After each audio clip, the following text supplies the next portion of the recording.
I saw this on the Chronicle, and I looked at your website, and what drew me in was the map,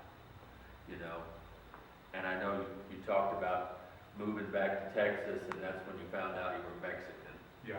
Yeah, and that really hit home with me, because I've lived in the Southwest my whole life, and I'm ashamed to say I've never learned a word of Spanish, And I was just reading in the Daily Texan, next door, that 4 of the top 10 cities in America that are economically segregated are in Texas.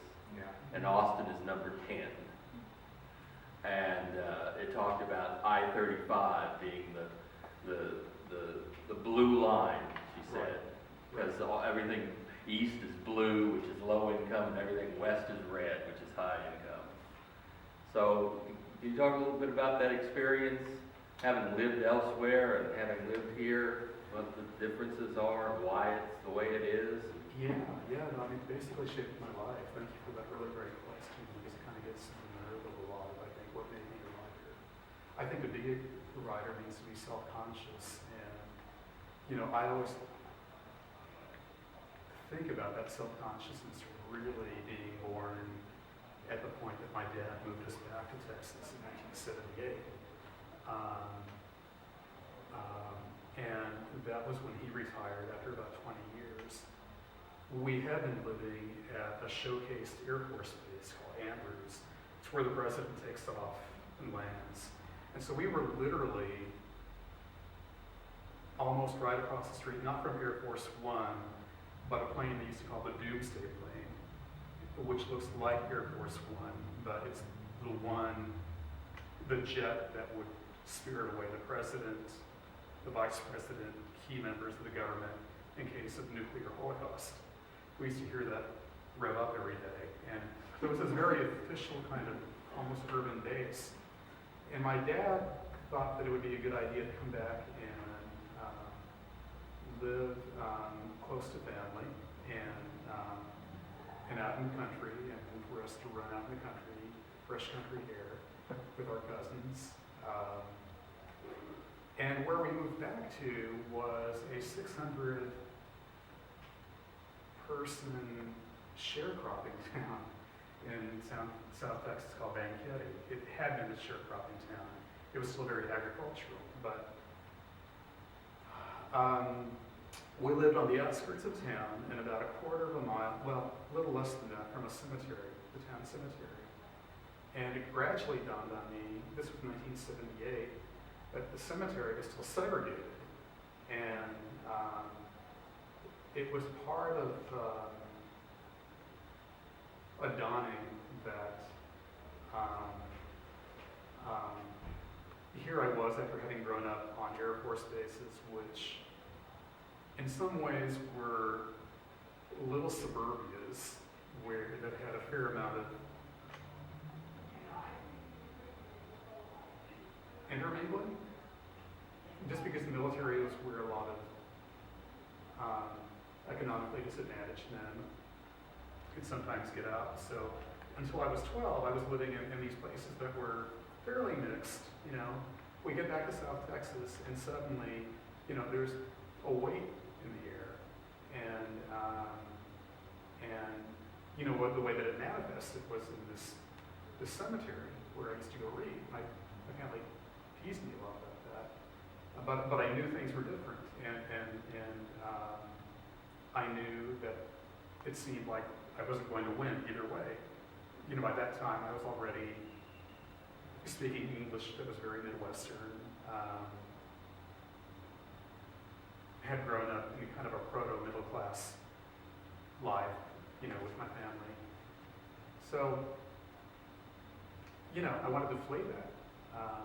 That was very scary, and there was a lot of economic fatalism in that town. A lot of people who didn't make it to, I would say 25, before either getting eloped or dying in a freak hunting accident or becoming obese, or, it really left a mark on me. And Austin became the place that I kind of escaped to, and for many years it was kind of a wonderland for me, because I got to float between people. It was also very good to me, very indulgent of me. But at the point that I finished up with university, which was around the mid-90s, it became kind of isolating too. And it became very complicated to live here because I had a kind of late awakening to race, and I had a kind of backlash where I felt like I had performed too much. I had tried to accommodate being a good scholarship boy too much here. And one of the things that was kind of crazy making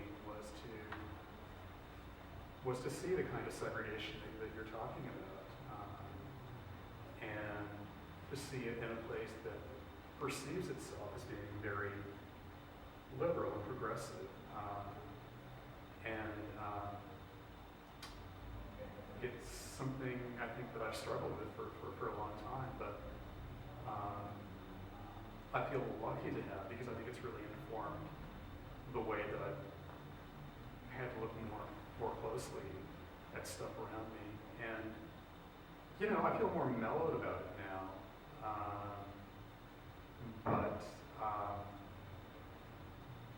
The way that I've come to explain it to myself, that self-consciousness, is that I think that everybody might have a different version of it.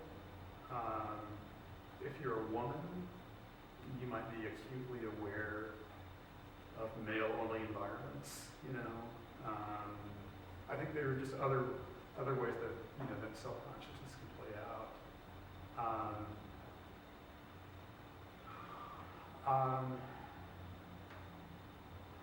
I don't know where to go with it, but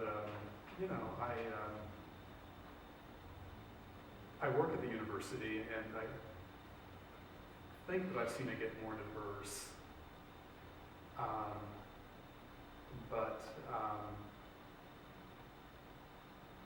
It's still surprisingly separate, kind of a separate town in a lot of ways. And, I guess, I don't know if forgiving is the word, but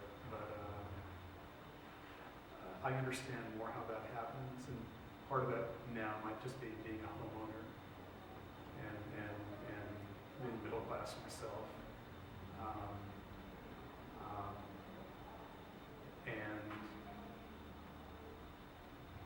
I don't know. I mean, I can tell you that it's something that draws me to satire a lot. That's why I love Portlandia.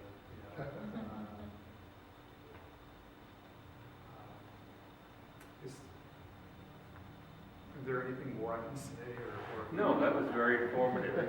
In her article, she says the only place that doesn't fit that stereotype on her map is Central Austin, which is a nice light blue, meaning it's a mixed neighborhood.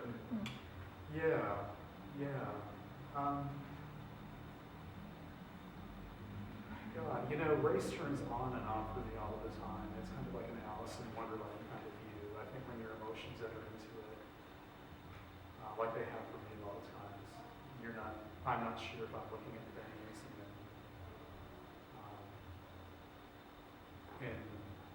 in too dissonant of a way or not.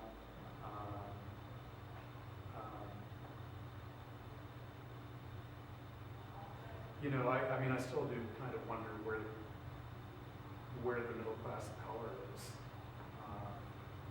in a lot of places around town.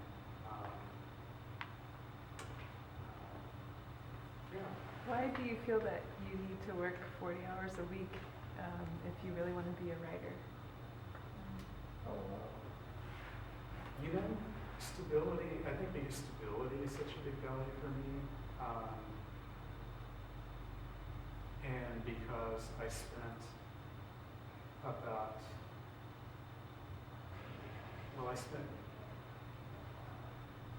some pretty lean years, early 90s especially.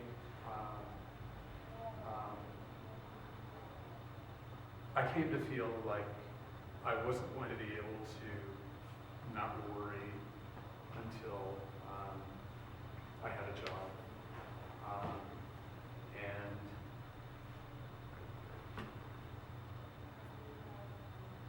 I think that part of this might be having come from a middle class background. You know, I didn't want to put all of my eggs in one basket. I wanted to hedge my bets.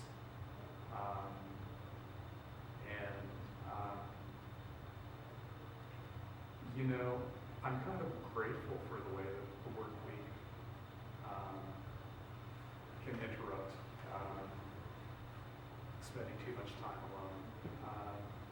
I don't, it's not that what I do I don't think of as real, but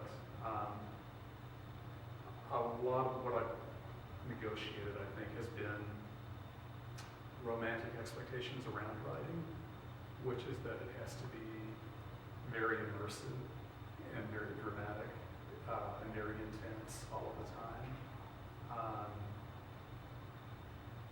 I think the truth for me has become that I don't need to write all of the time. You know, often an hour or two a day will be enough. And I even believe that when you're not writing, that itself is a kind of writing where you're just kind of regathering or getting re-inspired. And, you know, might be a kind of guilt too. You know, I want to be doing some kind of service work, I think. I think the tricky thing is that if I could really have a choice, I would work maybe 25 to 30 hours a week and not 40. It's those last 10 to 15 hours that can really make the difference. And I have a job that's fortunate enough that I'm able to fudge that a lot. You do a William Faulkner, Wallace Stevens, right on the job. I do, And then you were mentioning Frank O'Hara yeah. as well. The lunch poems are just the poems that came from lunch hour. Yeah, no, I mean, and I've only started doing that more recently, actually. But yeah, I mean, it's very easy to do it at work, and or even to duck across the street. You know, occasions. How do you deal with the internet? I don't know, look at ESPN. What's going on with the Rangers? There's a wonderful piece of software called self-control. It's for back in BC. You always have more than that. More than usual. You feed it a blacklist. Sometimes I don't do a very good job of that. But, you know, more lately, you know, I've been working on this thing for so long that it's just time to finish. And, I mean, I love social media. I love being a clown on it. It's part of what's been healing to do, because after I did a number of myself out of Adobe, you know, I really wanted just to lighten up. And, you know, I think social media can be a really good way to lighten up and get a lot of instant engagement.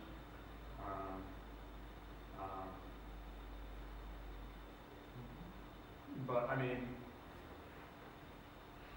you know, since 2008, I must have had 20 different plans to get off, you know, 20 different kinds of vows. And you know, I think that I just don't give up that much weight anymore.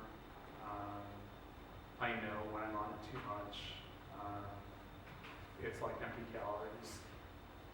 And I know what it's doing. We talk about this a lot. We go on fasts together. We go, yeah.